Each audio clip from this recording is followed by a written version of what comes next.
Hi, since we're all under quarantine, I'm going to show you how to make an oatmeal wheat germ bread. So this is pretty easy, don't be so intimidated. As long as you have this looking something similar to this, you should be fine. We're going to start with 2 cups of all-purpose flour and 2 cups of whole wheat because we believe that's healthy. We're in this going to mix in either a package of active dry yeast, or if you buy it by the jar, 2 3/4 teaspoons and a tablespoon of salt. Get a whisk and whisk this around.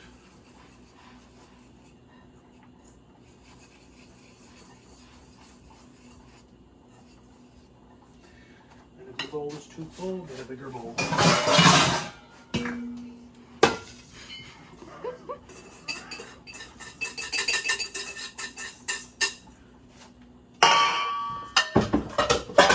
Once that's mixed, what you're going to do is you're going to mix in enough water to make this about 75% wet. So this is 4 cups here. I'll probably start with 2 of them.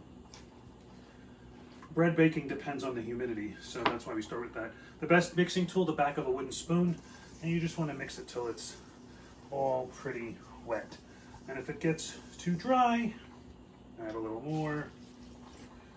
Why the back of the spoon? So it doesn't stick. It's like a dough hook, and it's a lot easier to clean up. And the other trick I do is I throw in a splash of red wine vinegar. It gives it a sour flavor, so you don't really have to mention, but it's about a tablespoon or so. And you just kind of keep mixing this in the bowl here. And if it gets too hard, you want this to be sort of a wet dough. It took all 4 cups, and that's fine. And then in this also, you're going to mix in a 1/2 cup of oatmeal and 4 tablespoons of wheat germ. Let's dump that in there. And you're going to mix. And this is pretty wet and vile looking, but I assure you this will taste quite good. That's basically it. You're just going to clean this off with your hand here. Done. Get a rubber scraper, kind of scrape down the bowl to clean up the sides. And then all you're going to do is cover this and let this sit for at least an hour. Then you're going to mix it again. Let it sit at least an hour or overnight. On the counter is fine, but you can't put it in the fridge.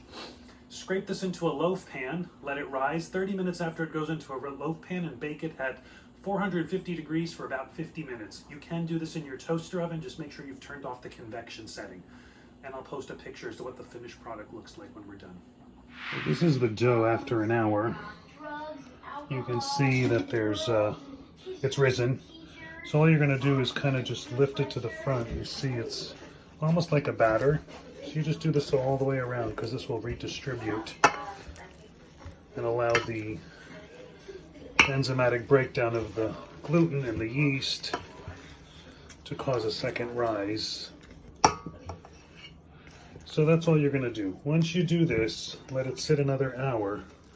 And then you can pour this into a loaf pan, and while the oven is preheating, this will rise a bit more, and you're going to bake it for an hour at 450. So the bread is done. It came out of the oven. It rose a bit much, so here's the burnt piece that I was trying to hide from you. It hit the top of the coil in the toaster oven. If you do this in a regular oven, it won't hit the top of the oven, and you can always lower the rack. So maybe the pan was a little too full, but this is pretty good. The internal temperature is 200 degrees. Little bakery trick is if you want your bread crust to shine, is spray it with a water bottle through the cooking process and at the end. But this is a whole wheat, oatmeal, wheat germ loaf that we'll be serving for sandwiches.